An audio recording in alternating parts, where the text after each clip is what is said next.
Hey guys, today I'm going to show you how to turn a piece of this fence picket into a book holder. Here we go. Alright, so we only need 18 inches of this board, so I'm going to mark it and cut it at a 30-degree angle. Now we can put this up and use it for another project. Now we'll just cut it at 6 inches each time and make sure that each slope is facing in. And for this cut, I'm going to wear safety glasses.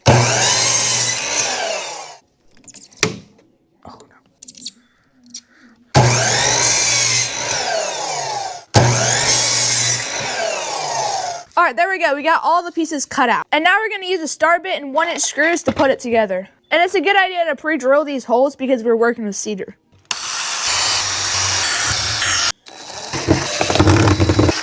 Now we'll just give it a massage.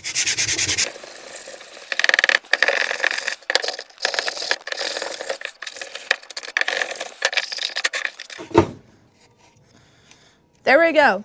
Alright guys, well there you go. I just showed you how to make a book holder and with a reading glasses case. And if you'd like to see my woodworking playlist, I'll put that right here. If you want to see how to make a phone holder, I'll put that right here. And if you want to subscribe, tap on my head. Thank you for watching. I will see y'all next time.